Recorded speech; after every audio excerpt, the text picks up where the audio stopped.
آل عمران کی آیت نمبر 110. یہ آیت آپ کے سامنے بھی لکھی ہے.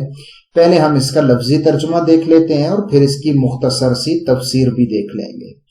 تو یہ آیت مبارکہ ہے کنتم خیر امت، کہ تم بہترین امت ہو، اخرجت جسے نکالا گیا ہے، للناس لوگوں کے لیے، تأمرون بالمعروف تم نیکی کا حکم دیتے ہو، وتنہون عن المنکر اور تم منکر سے روکتے ہو، وتؤمنون باللہ اور تم اللہ پر ایمان رکھتے ہو. دیکھیں، معروف کا ایک مطلب تو ہے نیکی اور منکر کا ایک مطلب ہے برائی، لیکن تفسیر میں اس کے الگ معنی بھی ذکر کیا گیا ہے. وہاں بتایا گیا ہے کہ معروف سے مراد توحید بھی ہے، یعنی تم توحید کا حکم دیتے ہو، اور منکر سے مراد ہے شرک، کہ تم شرک سے روکتے ہو اور اللہ پر ایمان رکھتے ہو. کیونکہ توحید کی دولت صرف اسی امت کے پاس ہے، باقی امتیں اس نعمت سے خالی ہیں. تو اس لیے ہم ہی ہیں بہترین امت کے جو توحید کا حکم دیتے ہیں اور شرک سے لوگوں کو روکتے ہیں. اور یہ حقیقی معنی میں تو تبھی ممکن ہوگا جب ہم دنیا پر غالب ہوں گے.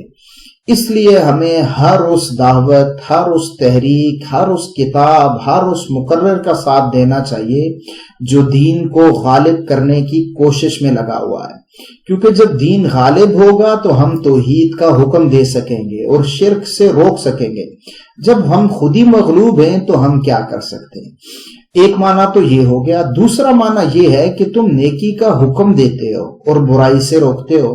تو اس لیے ہم جب بھی کوئی برائی دیکھیں تو ہمیں اسے روکنے کی کوشش کرنی چاہیے، اور جب بھی لوگ لاپرواہی اور غفلت کا شکار ہو جائیں تو ہمیں نیکیوں کا حکم دینا چاہیے، کیونکہ یہ ہماری ذمہ داری ہے.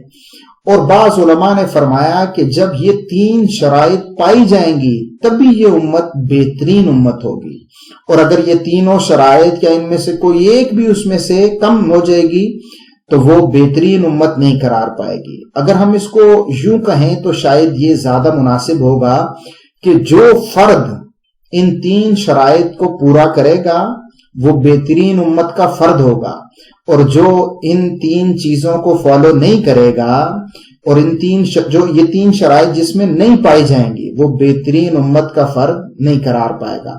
اس لیے ہمیں کوشش کرنا چاہیے کہ ہم یہ تینوں کام کریں، کامل اور سچے دل سے اللہ پر ایمان بھی لائیں اور نیکی کا حکم بھی دیں اور برائی سے روکیں بھی، اور اس کا دوسری تفسیر کے اعتبار سے توحید کا حکم بھی دیں اور شرک سے لوگوں کو روکیں بھی. تو یہ تھا آج کا ہمارے درس قرآن، جس کی پہلی قسط تھی. آپ کو پسند آئی ہوگی، آپ اسے دوسرے دوستوں تک بھی پہنچا دیں. انشاءاللہ درس حدیث، سوال جواب اور اسلامی واقعات وہ چیزیں بھی ساتھ ساتھ چلتی رہیں گی، اور اللہ نے چاہا تو انشاءاللہ یہ زیادہ لوگوں تک پہنچیں گی. ملیں گے اگلی ویڈیو میں. السلام علیکم ورحمۃ اللہ وبرکاتہ.